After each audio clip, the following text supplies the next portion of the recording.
Welcome to the Self-Publishing School podcast. This is the podcast to listen to if you're an aspiring writer or an author who wants to be more successful. On this show, you'll learn how to write and launch a book successfully, all from the top authors and people just like you who are doing it at the highest level.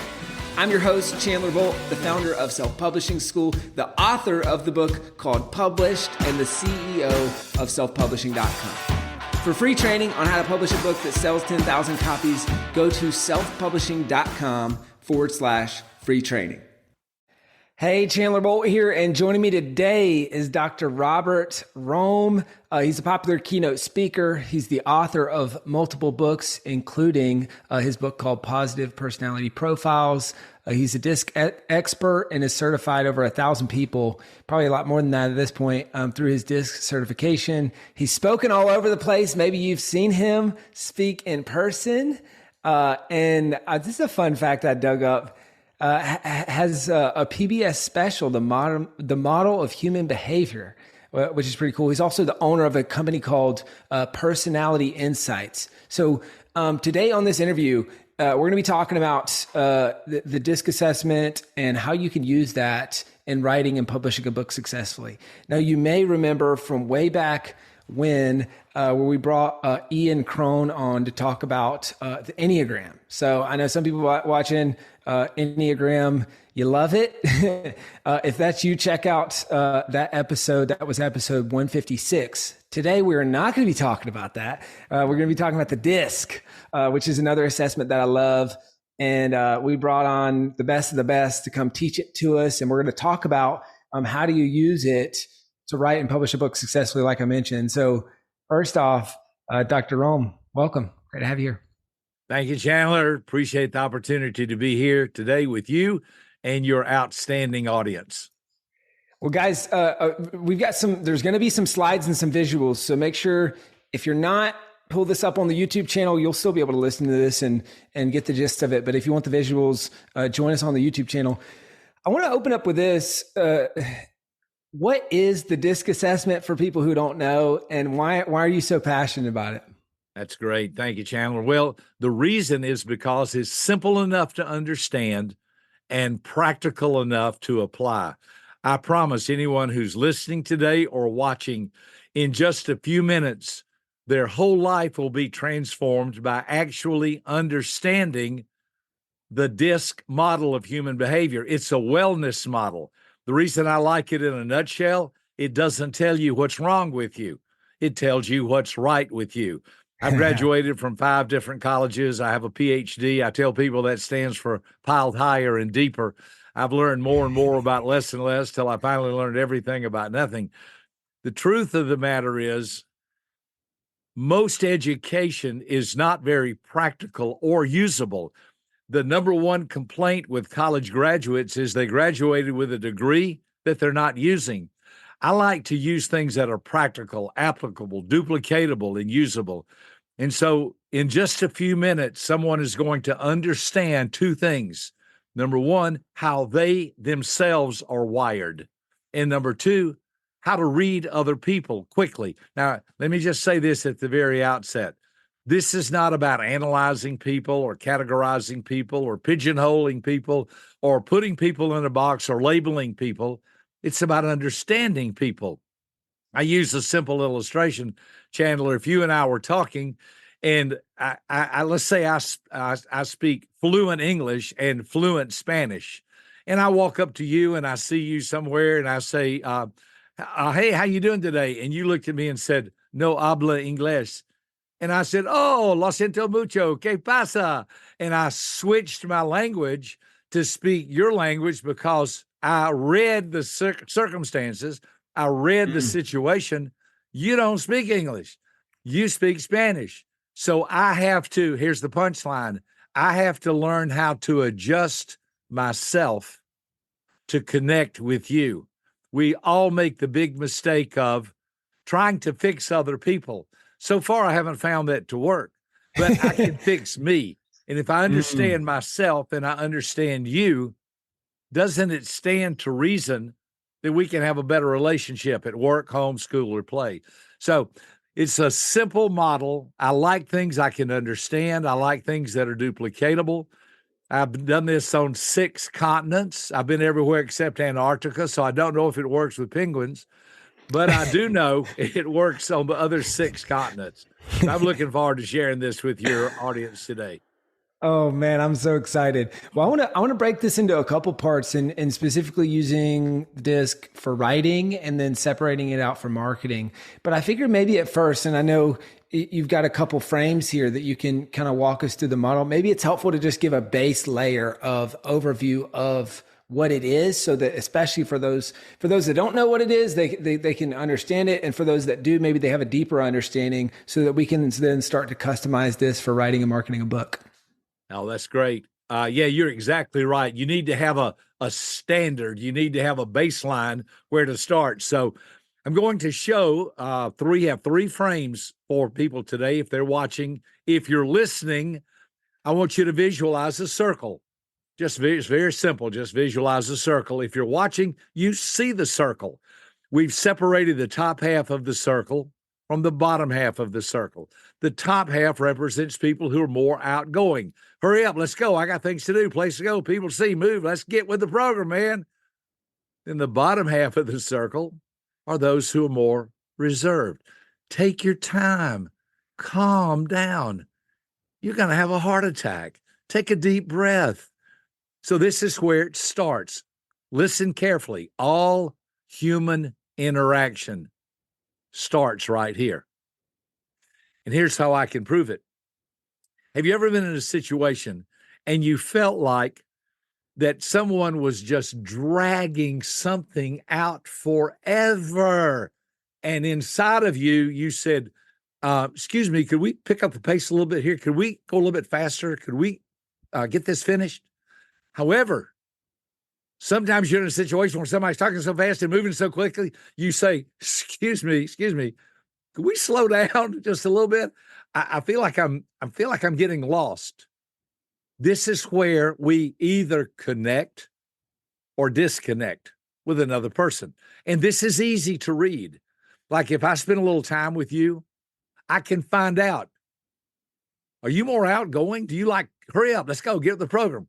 I can watch your behavior. I can listen to you talk. I can observe this. It's very easy to observe. I can also see if you're, take your time, slow down. I feel like you're going too fast. Your eyes will glaze over. You'll get real quiet. You'll feel overwhelmed. This is something we can read. So to start with, in all human interaction, if I know you're more outgoing, I need to remember, talk a little louder and a little faster because you have the attention span of a gnat. However, if you're more reserved, talk softer. My wife's more reserved. I cannot tell you how many times she's said to me, are you mad about something? Why are you yelling at me? And I'm thinking, I'm not yelling. I'm talking in my normal tone. So it scares her sometimes when I get too loud. So I have to observe and say to myself, take a deep breath, talk softer, talk slower, look into her eyes, be gentle. See, that's the bottom half. So let's go back to the model, and I'm going to give people ways they can understand this. If you're in the top half of the circle, you're more outgoing. Now, let me give you 6 words that describe outgoing people. Number 1, they are fast-paced. Fastpaced, fast-paced. Hurry up, let's go. Number 2, they're more optimistic. Man, there's got to be a pony in here somewhere. Number 3, they're more energetic. A lot of energy, a lot of excitement. I think most people could tell already this is more of my motor or more of my pace. Number 4, they're more involved. Sign me up, count me in. They don't really go to school to learn anything. They go to school to be involved in club sports and extracurricular activities. Number 5, they're very positive. Look for the good, the pure, and the positive in everything. I worked with Zig Ziglar for many years, a long time ago. Zig's one of my mentors and friends. And Zig used to say, man, always look for the positive. Go after Moby Dick in a rowboat and take the tartar sauce with you. Last word, they're enthusiastic. Now, all of those words represent people who are more outgoing, fast-paced, optimistic, energetic, involved, positive, and enthusiastic. Remember, again, this is your motor or your pace. If you're more outgoing, your motor sounds like run, run. That's your pace. Let's get with the program. However, if you're more reserved, let me give you 6 words that describe those types of individuals. They're slower paced. Calm down. Take a deep breath. We need to do this right. They're cautious. Let's measure twice and cut once. That way we won't have to glue it back together after you've destroyed it. Next, they're more concerned about things. Are you sure? Are you positive? Do you have reservation number? Do you have confirmation number? What time does it start? How many people are going to be there? Next, they're more reluctant. Not everything that shines is gold. Be careful. Is this legal? Can we do this? Next, they're more or better at critical thinking. When I was in graduate school, I got almost to an argument with my professor one day because I said, I don't like critical thinking. And I didn't understand what critical thinking was. I didn't understand at that time that critical thinking means be careful. He looked at me, he said, my professor said, you're getting critical thinking mixed up with cynical thinking. I thought, oh, you're right. See, critical thinking is what we do when we go to a doctor and they check our vital signs, or when your car is on the blink and you hook it up to a machine. It's like, what's wrong here? Let's find out the solution. That's critical thinking. And then the last one in our list, they're more discerning. This is why I want to be careful. I want to proofread this. Now, again, slower paced, cautious, concerned, reluctant, critical thinking, and discerning. Those words represent people who are more reserved. All right, so now it's time for a little quiz. Everyone who's watching or listening, if you had to choose between those two, and it may be 51%, 49%, you're not locked in for life. You can change your mind later on. But if you had to choose between those, do you think you're more outgoing or are you more reserved? Your outgoing motor would be run, run. Your reserve motor, if you get excited, you still are reserved. Now, Chandler, just asking you, but everybody listening today, make a choice. Make a choice. You can change your mind later on, and everybody has some of both of these from time to time. But I'm asking you, where are you more comfortable in being outgoing or being more reserved? How about it, Chandler? Which are you? Outgoing. Okay. Well, I knew that. I can see it in your face. I can see it in your smile. I can hear it in your words. Now, I want everybody who's listening today, take a position. You can change it later. Are you more outgoing or more reserved? Okay, Chandler chose outgoing. I would choose that for myself. Let's go to the second frame. On the second frame, we see the same circle, only we're dividing it vertically, that is, from top to bottom. The first one we divided horizontally from side to side. Our second circle on the left side, we see the word task. These individuals are high-tech individuals. On the right side, we see the word people. These are high-touch individuals. Again, left side task, right side people. Left side, just the word task in and of itself. You should be thinking, all right, make a list, get things done, check it off, be efficient, hurry up. We got a lot to do. I'm going to measure my day by how much I get done. Okay.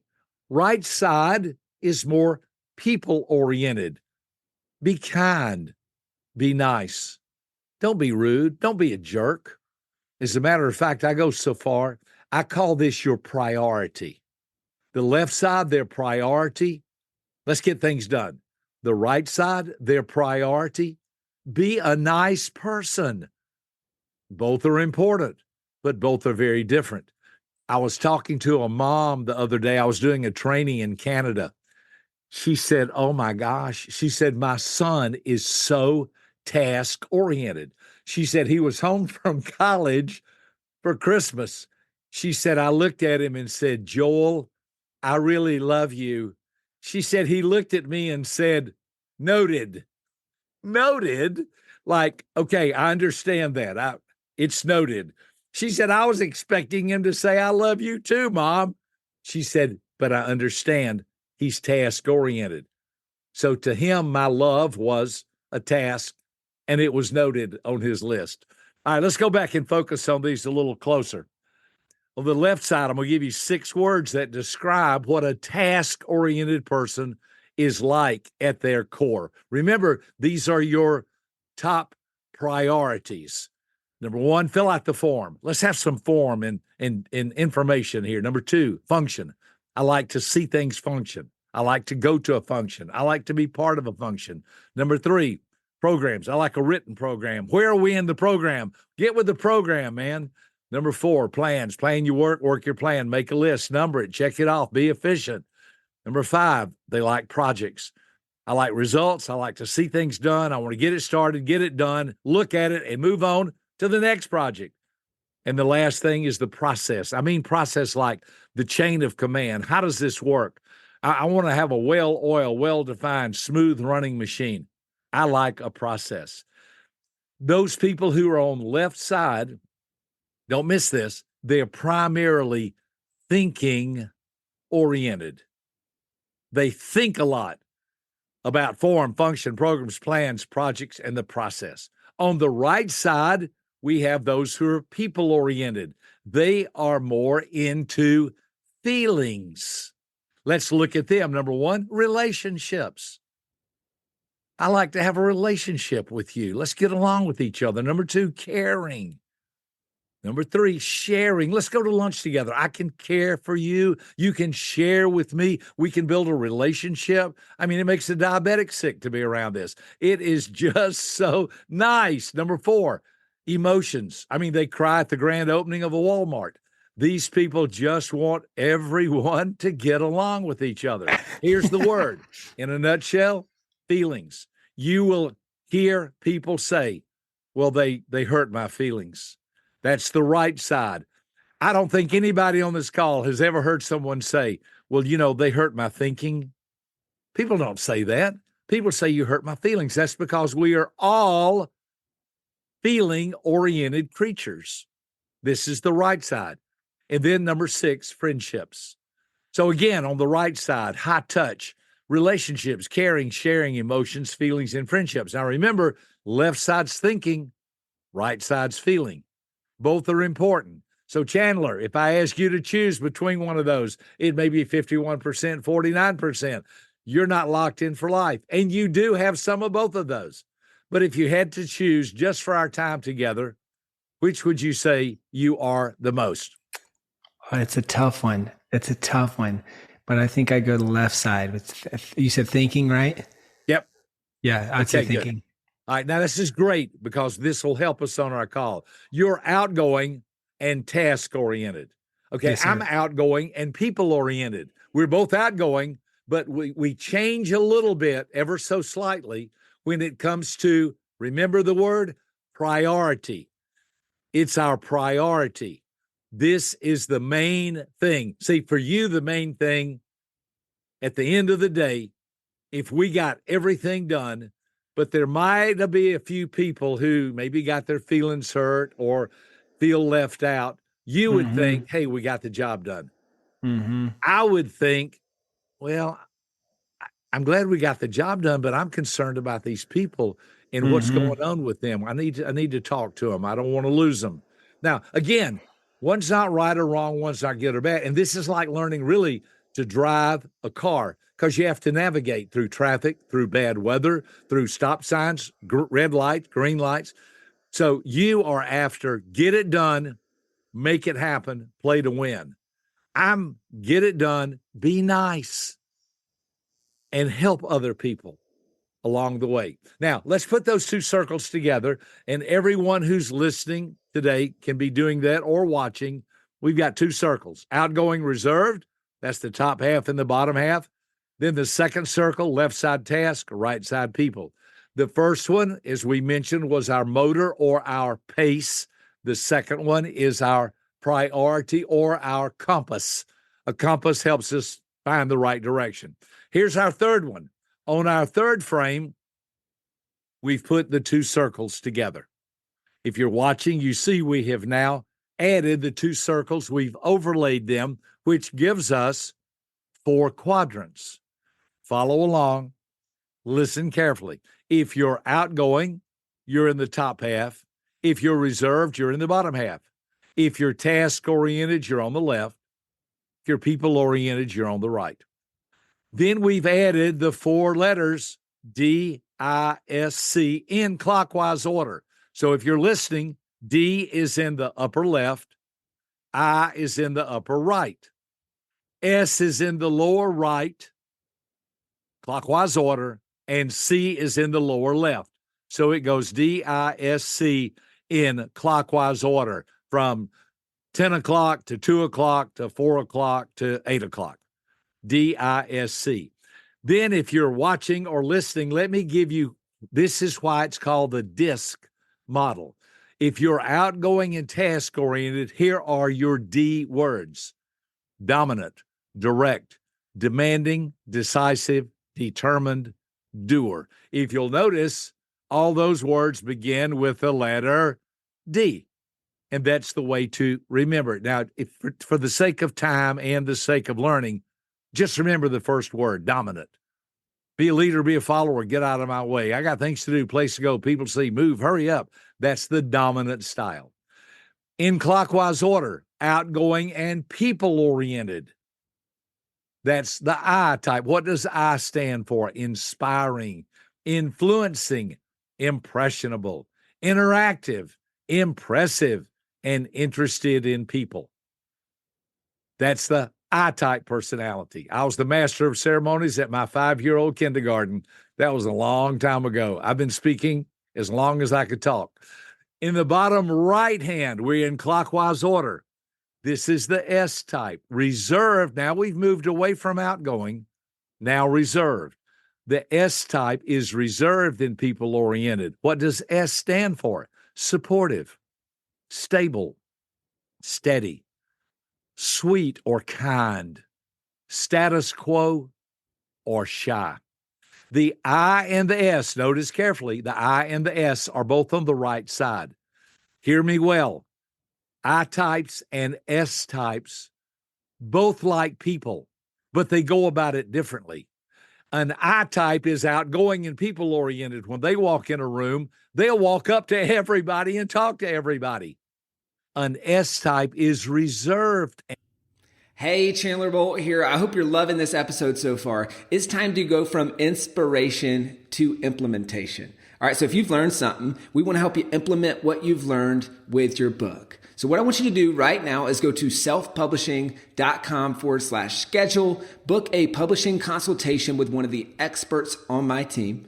We'll talk about your goals for your book, your dreams, your challenges, your next steps, and we'll start putting together a plan. All right, so go to selfpublishing.com/schedule, book a call with the team. Let's see how we can help with your book. It's time to implement. And people oriented. They would much prefer you walking up to them. That's because they're more reserved. They don't want to be pushy.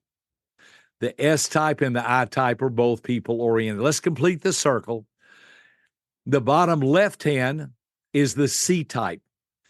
The C type stands for cautious, calculating, competent, conscientious, contemplative, and careful. All those start with the letter C. Again, D-I-S-C is because the words start with those particular letters. And I went through the whole dictionary finding positive, upbeat, encouraging words. You'll notice there's nothing negative on here. There's nothing that this is a wellness model.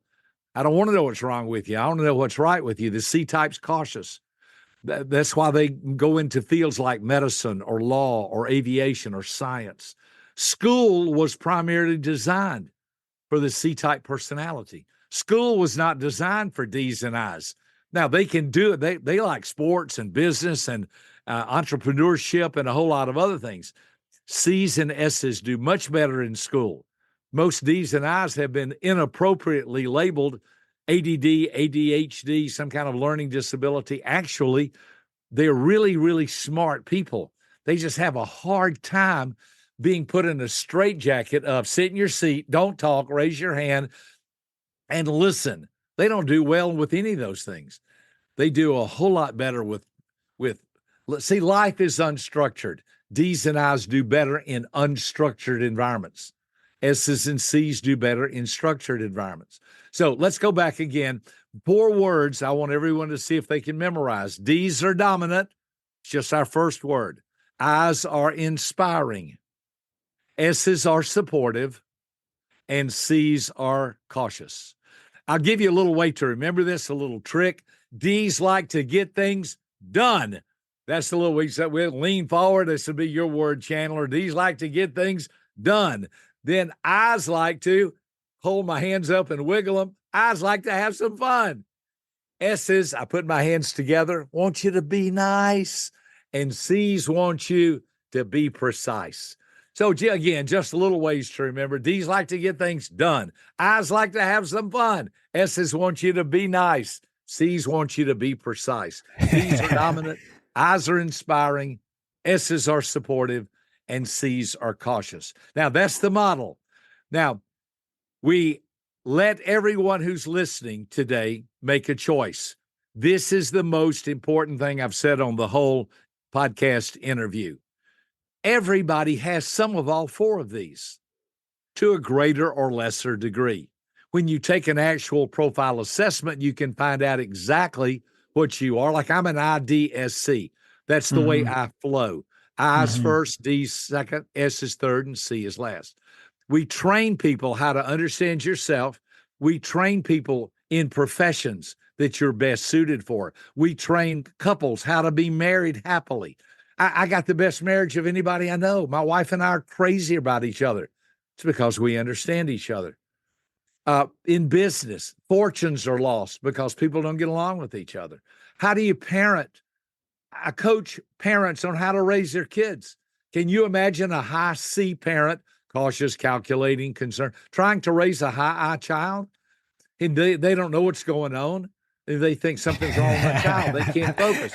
Listen, your child's going to grow up to have a show. And when their show comes to town, you're going to want tickets. And you're going to, it's so fascinating. So as you can tell, I love this stuff, but we need to move on and talk about how this relates to publishing. Yeah, this is amazing. Drop the mic on that. I think this is a good framework. It's funny you mentioned the people and task, because when I tested, I think I was like on the test that I took like a 99I and a 99D. So high D, high I. And I have this literally, it's so funny. I have this sign on my desk. And for people watching on the YouTube channel, you can see this. It says people first, because it's a reminder for me when I get into task orientation mode that, hey, the people make the place doesn't make the people. And if we're not putting the people first, we're not moving this thing forward, and we're just not doing it in the right way, right? So let me ask you this. Let's talk writing first, and I'll rapid fire a few questions. In the writing process, how can folks use their disc type to lean into the writing process, write a better book? And is there a best type for the writing process? I'm sure there's a lot of people. That's a great question. I've got a few things for each one of these that I jotted down. If you're primarily outgoing and task oriented, a D type, the way you want to write a book is kind of like this. This is broad stroking now. Man, I just want to get to the bottom line. I want to write the book fast. I may even get tired of the book and have to hire somebody to be a ghostwriter and do it for me. I just want to throw this up on the wall and see what sticks. I want to tell the reader what they need to do. I want them to be goal-oriented. I want the reader to know, here are the steps to be successful. I want to write it. I'll show you how to do it. Just do what I say. I was shocked years ago. I've got so many books on leadership. I started going through them and I noticed something. Almost every book that's written about leadership was written by a D-type personality. Bottom line, make it happen, cut to the chase, be efficient, show me the bacon, let's have results. You know what I realized? Not everybody's a D-type personality. And there should have been a subtitle, How to Be a Leader for a D-type personality. How to Succeed for a D. It doesn't work for the other 3 types. That's another whole talk in and of itself. But a lot of books on leadership are written by Ds. Why is that? because they're leaders. So a D is get out of my way. Let me make things happen. I'm going places, doing things.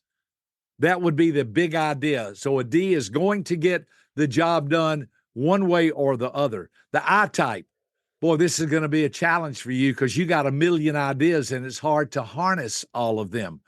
It's hard for you to focus. I mentioned earlier the attention span of a gnat, but you want to look good.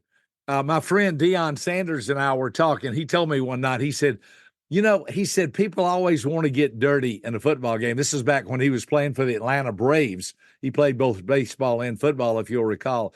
Deion said, I want to look as good after the game as I did before the game because I need to look good for pictures. I laughed. I thought, isn't that funny? See, he wasn't playing baseball or football for the fighting part of it, the competitive. He wanted to look good. He has a lot of eye. People are following him to this day. That's why he's called Neon Dion. He wants to look good. If you're writing a book, you're going to have lots of stories, but your stories need to have points to them. Tell a story, but make a point. Make a point, tell a story. Eyes are great at storytelling. They need to focus on what's the point of this story? Stay on topic. You need to be consistent with your content and don't over elaborate. I jokingly tell people there's a self-help group for I-type personalities. It's called On and On and On and On. And we sometimes can overdo the talking and overdo the storytelling. For the S-types, you're going to focus on the heart, your feelings. Your writing's going to be warm and tender. It's going to be oriented with family, children, and pets. It's going to be emotional. You'll have a lot of impactful stories. You'll build relationships with words, but you have to avoid being overly mushy. D types won't go for that. You have to be careful that you're focusing. When you mention feelings, you don't overdo it and you get to the bottom line and you stay focused on what is this book all about and how can it help me? Then for the C type, and this is to answer two questions. The first one is this is their type. And second, they probably are the best at writing a book. Why? Listen to this. They're meticulous. They know how to outline things well. They get the big picture and are very clear about what am I trying to do here? How can I stir up feelings? How can I move from the mind to the heart and back to the mind? How can I make sure that I'm not getting bogged down in the paralysis of analysis? They will want to edit the book, edit it. As a matter of fact, listen carefully. They may have the biggest challenge meeting deadlines in writing a book because they want it perfect. And I tell C types, please remember there's a difference between excellence and perfection. Boy, they get bogged down in that. They don't want to I was a school principal many, many years ago. I talked to a girl. This is how I learned it. Her name was Pam Duffy. I was talking, her algebra teacher said, you might want to, I saw her at lunch. The teacher said, you might want to have a talk with Pam. She's a good student. She didn't turn in her homework today. I saw Pam. I said, Pam, just curious. I was talking to your algebra teacher. I said, why didn't you turn in your homework?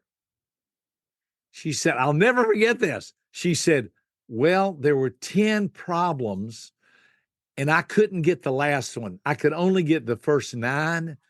And I really didn't want to turn in an incomplete paper.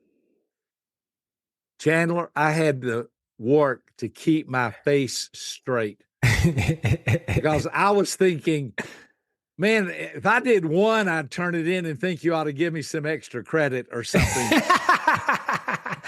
But you see, her mindset was, I don't want to turn it in till it's perfect. Well, that can happen and they can get bogged down. Hear me well. Anybody can write a book.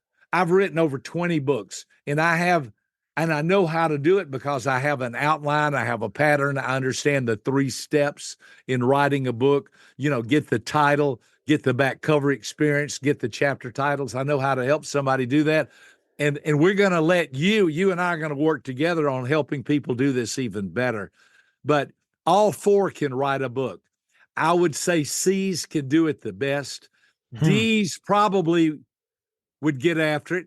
And think about it. They're both task oriented. Right. They're going to get it done. I's and S's can get it done, but they're probably going to need some help along the way. That's great. That's really great. We're running out of time, so I'll go lightning round on a few final questions. What about the marketing side of things? Is there a type that's better suited towards marketing, or how do these show up? Different types show up in the marketing process. It's funny you should mention this, because here's the way. It's not just marketing, it's life. Now, let me explain what I mean by that. If we had the time, we could go back and I could show you the right side, I's and S's, make up 65% of the general population. The left side, D's and C's, make up 35%. 2/3 of the general population's right-sided or feeling-oriented. 1/3 is left-sided or task-oriented. So to answer your question, here is the secret to life. I hope everyone's listening. I'll say it. You can memorize it and write it down later on. I'm about to give you the secret to life. Here it is. Are you ready? Be good to people and get things done. Be good to people. That's the right side. Majority. And get things done. So in marketing, how do I market? I want to make sure I'm listening to everybody's radio station, WIIFM. What's in it for me?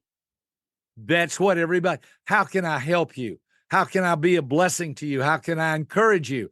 It always starts with the right side.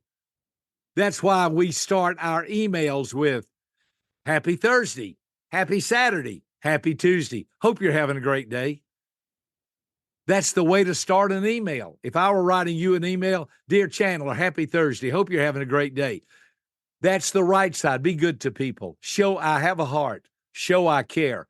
That's how you market. I want you to like me. I want you to know I like you. That's the right side. The left side, okay, here's the information. Here's the facts. Here's the figures. Here's the item. Here's how much it costs. Here's the way you go about selling it. I see people get way bent out of shape. There's an old saying, I'm sure you've heard it. People hate to be sold, but they love to buy. What does that mean? That means people love to buy. Be good to them on the right side. And the left side will kick in automatically. I learned from Dale Carnegie, in one of his writings, that people can Google this if they want to. It sums up everything I'm teaching today. Dale Carnegie said, my favorite, talking about marketing, talking about sales, talking about speaking, he said, my favorite dessert is strawberries and cream.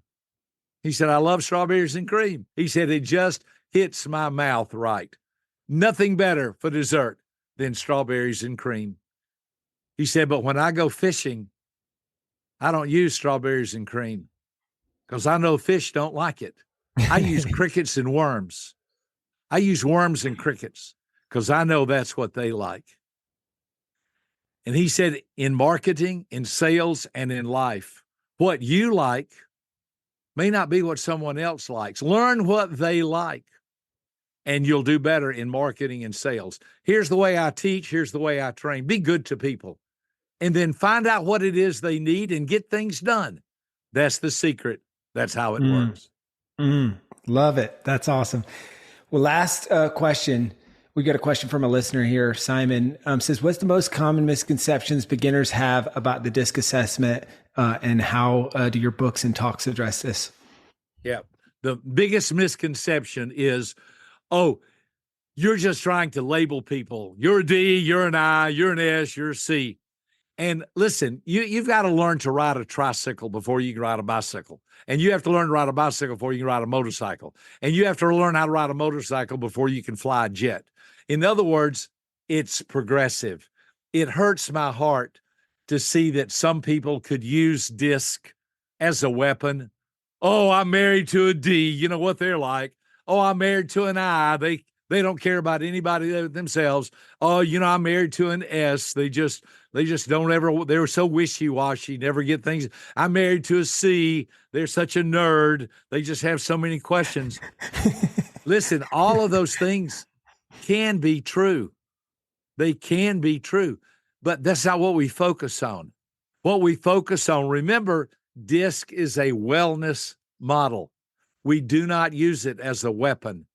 We use it as a tool to understand people. And the more you understand people and the more you can relate to them, I say this very humbly. Wow. I say this very humbly, but I have 4 grown daughters. I have 6 grandkids. I'm the happiest married person in the world. And here's why. Boy, I hope everybody will hear my heart. I know how to treat people. I know how to get along with people. If I spent the day with you, I would want to understand you, speak words of life and encouragement into you, be nice to you, show you how we can work together and get things done, and I would pay for everything. You tell me you wouldn't want to spend the day with me? I have to hide from my family so I can get stuff done. They love me so much. That's awesome. I love that. Well, guys, if you want your questions answered on a future episode of the podcast, comment on this YouTube video with a question that you have for a future guest, or leave it in a review on the podcast. Dr. Rohm, last question. Where can people go to? I'm assuming you have an assessment that people can take for people who are like, man, I think I might know, but like I really would love to know. So where can people go to take the assessment, find out more about your company, working with you guys, all that good stuff? Great. Actually, we have 4 different websites. The first one, to answer your question, discoveryreport.com. Discovery, DISCOVERY, discoveryreport.com. They can take an assessment, find out their specific. We have them for adults. We have them for teenagers, so they can find their best vocation. We have them for children. It just breaks my heart that, listen, parenting comes with no instructions. Well, they do now, because we offer instructions specifically. I've written books on how do you raise, or how do you train a D-type child, an I, an S, and a C. We have a series called 4 Pals. It's the 4 Pals series for parents, learning how to raise their children correctly and helping them. The second one would be personalityinsights.com. That's the name of the company. And the personalityinsights.com. Third one, robertrohm.com. That's me, ROBERTROHM.com. A lot of information about me there. And the fourth one, personalityservice.com. Personality service teaches people can white label. Like, for instance, if someone had an organization, and we do this for tons of companies, they want everybody in their organization to take an assessment, but they don't want it to look like some outside vendor is doing that. So they can white label, use our report. We have so many companies I'm not allowed to mention, but many, many, many companies use our report, but they white labeled it under their logo, their name, their information, the logos. That was the word I was looking for. And it looks just like their company report. And here's the great news. It is such a good story. The vice president of my company is Patrick Pettibon. Patrick told me when we were putting this together over the last 20 years, Patrick said, in the corporate world, when reports come out, nobody wants anybody to read it because it may have something really derogatory in it.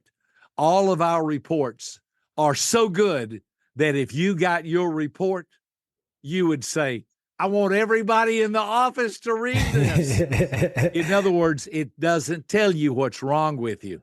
It tells you what's right with you. Employers use these because instead of working with the employee one-on-one, they can go to the report and say, now your report seems to indicate this about you. Let's talk about how that can be more effective here. And since it's a strength, how can we use it here at work? They're designed to help people to be more successful, have a better life, achieve more, less stress, more productivity, and to have a better life. I love it. That's awesome. Well, this has been amazing, Dr. Rohm. Thank you so much, guys. You got 4 great resources to check out. The first one being discoveryreport.com to take the assessment, find out more, learn more, all that good stuff. If we can help you with your book in any way, book a call with the team, selfpublishing.com/talk. If you want to continue this conversation, talk about how to use your disc type to write a better book, or if we can just help in any way, book a call with the team. We'd love to help.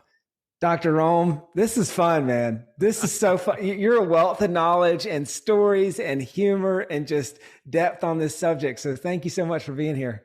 My honor. Thank you, Chandler. I look forward to doing this again sometime down the road.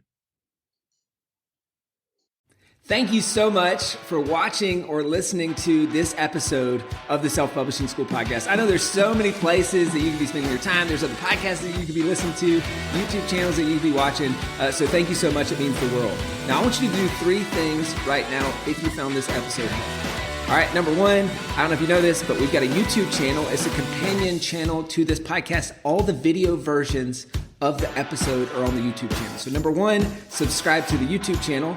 Number 2, if you're listening to this podcast wherever, whether this is Spotify, Apple Podcasts, number 2, I want you to subscribe to this podcast right now so you don't miss a future episode.